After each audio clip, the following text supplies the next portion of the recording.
Vegan T, चाय हमारी favourite.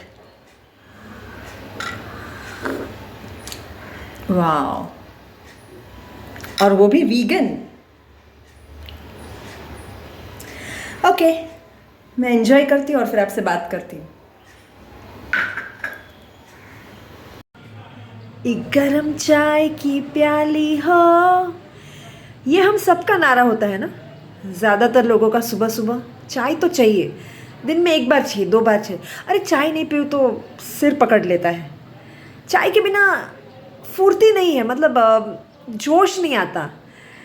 चाय पी लेती हूँ तो बहुत काम कर सकती हूँ। ये सब हम सबकी कंप्लेंट है, लेकिन क्या हम जानते हैं किस में से बनती है? दूध। इसमें दूध, आपको पता है, गाय का जो दूध होता है उसके बच्चे के लिए होता है, उससे छीन कर हमें मिलता है ना। और इतनी सारी गाय प्रेग्नेंट हो नहीं सकती कि इतना सारा दूध हो जिससे हमारे मिल्क प्रोडक्ट्स बने। तो क्या होता है, उनको फोर्सफुली प्रेग्नेंट किया जाता है ना, बहुत गंदे तरीके से। और फिर उसमें उसके जो बछड़े होते हैं, मेल या फीमेल, मेल तो कुछ काम का नहीं, तो उसको स्लॉटर में भेजते हैं। जी हाँ, जिसका बीफ बनता है। इसलिए इंडिया 4th लार्जेस्ट एक्सपोर्टर है वर्ल्ड में बीफ के लिए, क्योंकि हम लोग इतना सारा दूध पीते हैं।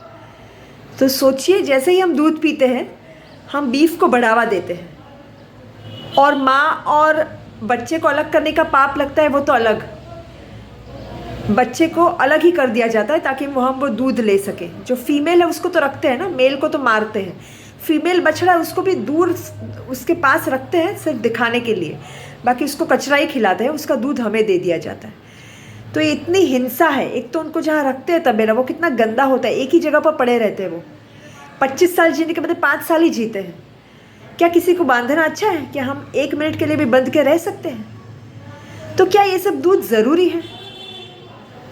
ये हमें इसलिए ज़रूरी लगता है क्योंकि डॉक्टरों ने हमें बताया कि इसमें से हमें कैल्शियम और पता नहीं क्या क्या मिलता है जो हमारे ग्रोथ के लिए ज़रूरी है। ये कैसे सच हो सकता है? आप पूरी पृथ्वी पे कोई भी जानवर देख लीजिए, वो सिर्फ अपनी माँ का दूध पीता है। आपने कहीं देखा है कि कोई बंदर है तो वो शेरनी का दूध पिएगा? ऐसा कुछ भी देखा है आपने? वो सिर्फ अपनी माँ का दूध पीता है। लेकिन हम इंसान हैं जिसमें इतनी बुद्धि है, फिर भी वो किसी और की माँ का दूध पी रहा है और उससे लगता है वो हेल्दी बन रहा है। हेल्दी नहीं बन रहा है, अनहेल्दी बन रहा है। इसलिए इतनी बीमारियां हैं। आप रिसर्च कीजिए। तो क्यों पीना है? हम इससे हेल्दी भी नहीं हो रहे, उल्टा बहुत सारी बीमारियां पाल रहे हैं। हिंसा होती है वो तो अलग ही है। तो वीगन बनिए। अभी मैंने वीगन चाय पी, उसमें दूध नहीं था, सोयाबीन का दूध था।